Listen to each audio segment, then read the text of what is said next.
आणि या थोर दिनी माँसाहेब जिजाऊच्या पोटी बाळ शिवाजीचा जन्म झाला. सह्याद्रीच्या कुशीत एक हिरा चमकला. सह्याद्रीच्या कुशीत एक हिरा चमकला. भगवानला चंदनाचा शिवनेरीवर प्रगटला. भगवानला चंदनाचा शिवनेरीवर प्रगटला. हातात घेऊन तलवार शत्रूवर गरजला. हातात घेऊन तलवार शत्रूवर गरजला. महाराष्ट्रात असा एक शिवाजी राजा होऊन गेला. महाराष्ट्रात असा एक शिवाजी राजा होऊन गेला.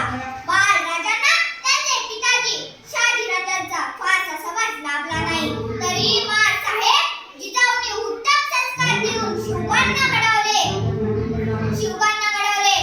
बाळ शिवाजीने बालवयातच स्वराज्य स्थापन करण्याचे अवघड स्वप्न पाहिले.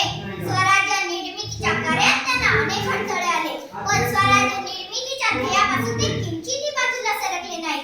तानाजी मालुसरे, बाजीप्रभू देशपांडे, दिवा महाला, शिवा काशी, नेताजी पालकर असे जीवाला जीव देणारे मावळे त्यांनी तयार केले आणि स्वराज्याची प्रतिज्ञा आणि स्वराज्याचे करण गड आला पण सिंह गेला. प्रतापगडावरील पराक्रम अग्राहून सुद्धा व शाहिस्तेपणाची फजिती असे अनेक प्रसंग त्यांच्या शौर्य पराक्रम आणि मुत्सद्देगिरीची महती पटवून देतात. शिवाजी महाराज हे अष्टपैलू सर्वगुण संपन्न व्यक्तिमत्व होते. त्यांनी प्रजेवर अन्याय अत्याचार करणाऱ्या शत्रूंचा बंदोबस्त केला. त्यांनी आपले अवघे आयुष्य प्रजेच्या कल्याणासाठी खर्च केले. शेतकऱ्याच्या गवताच्या काडीला धक्का लागणार नाही याची ते दक्षता घे. सिंहाची चाल गरुडाची नजर. सिंहाची चाल गरुडाची नजर. स्त्रियाचा आदर शत्रूंचे मर्दन. स्त्रियाचा आदर शत्रूंचे मर्दन. असेच असावे मावळ्यांचे वर्तन. असेच असावे मावळ्यांचे वर्तन.